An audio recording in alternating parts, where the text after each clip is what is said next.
we're certainly not, we're not on the high side of that right now, in my opinion. Okay. Well, that, again, the $80 was a CSR evaluation. There was even discussion with, including Mike Green, that basically he had computed that probably the average in the county would probably run closer to a 75 on the CSR. I mean, $75 per CSR. We used 80, which pushed your high CSR ratings are going to be in the 80 category, which brought you up into the 80 times 80 be 6,400. The 75, you know, is still good ground. That's at $6,000 an acre, and then your lower CSR is basically running down there.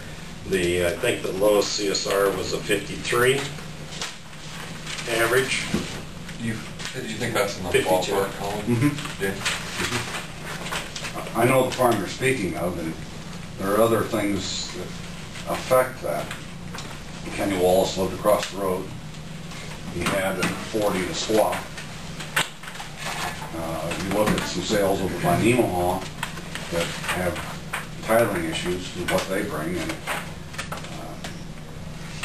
tomorrow we could have a sale at 5,000. And then we'd all say, man, we were high, but you're never going to hit the market 110%. 80 to me, I can support it. From a standpoint of an average. The other aspect that the appraisers took into consideration but did not do any reduction for is the fact that the district already has an easement to this ground for ingress-egress, where basically there would not be crop damages paid on this ground if we were in there doing maintenance work on the district facility. Okay, they were just in the past year, some of this ground received payments for basically that damage. You know, when we acquired additional right-of-way, we are turning around and actually taking the ground from them because there will not be allowed production on that ground, and basically trying to pay them a fair market value for the ground with no deduct for the fact that the district already has that ingress-egress easement on the ground. I guess that pretty much explains the process that was utilized. Anything that is outside, again, of this taking, or outside of the district's easement, ingress-egress easement, if we damage anything outside of that in the repair project, there would be crop damages allowed. If there's crop or anything that's inside of the overall district easement, there would not be crop damages paid at the end of this project. How many feet do we got along there? I mean, I was wanting to know how many feet that's going to be along that one section I farmed last winter, and I was never able to get any idea what to leave. Now, I've got crops all the way up there, and I know he's already taken 30 feet. We sent a letter 2 times out to the landowners basically explaining that you're going to come through it. That we actually explained that we would be taking typically around 30 feet along both sides of the open ditch. And it's spelled out in the letter to the landowners that basically we ask for you not to farm within 30 feet of the open ditch. Some places we may have to take farther than that, other places we want, so that the landowner was notified. And this had to go to the landowner. We don't have a record of tenants and stuff for. But I've got 2 landowners, and neither one of them have told me I've got to stay 30 feet away. And well, the one has said that she more or less sends me stuff ever since she gets me. And on the letter is October.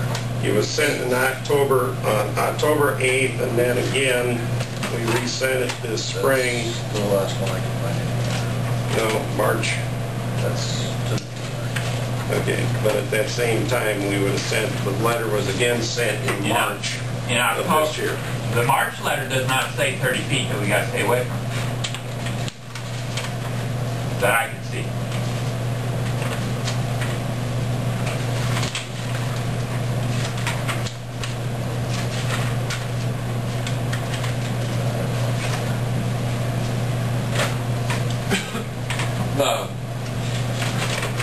We do have a responsibility to the landowner, and the responsibility of the landowner is to contact their tenant to give you that information. I mean, I believe we fulfill our charge to the landowners. Is that correct? Yes. Colin?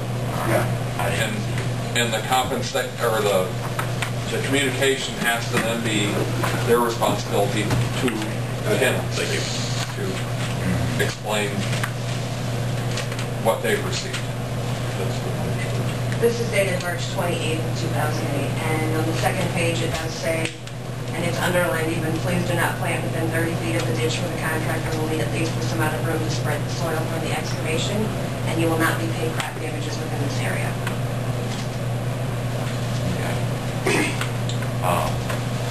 Since we knew the work was going to take place, we had also sent that letter back in October. Since none of the work started last fall, we reminded the landowners again this spring. Okay, because one landowner said that was last fall, and nothing was done, so he did. I mean, he did make that comment then. Okay, and that was the purpose of why we resent the letter, But, basically again this spring. I sort of, why wasn't I getting communicated like last fall, or when I was in last winter, saying that, I've got to stay 30 feet away all the way along there? I have no idea. I mean, I've also been in on another tile hole in this drainage ditch, and I've had no response back from you guys. If it's a tile hole. Now, who am I? I've planted there just like I'm going to farm it, and you guys ain't even talking to me. If you have a question about tile, we'll talk about that after hearing. Basically, it's not an issue in regard to the hearing that we have right now in regard to the right-of-way.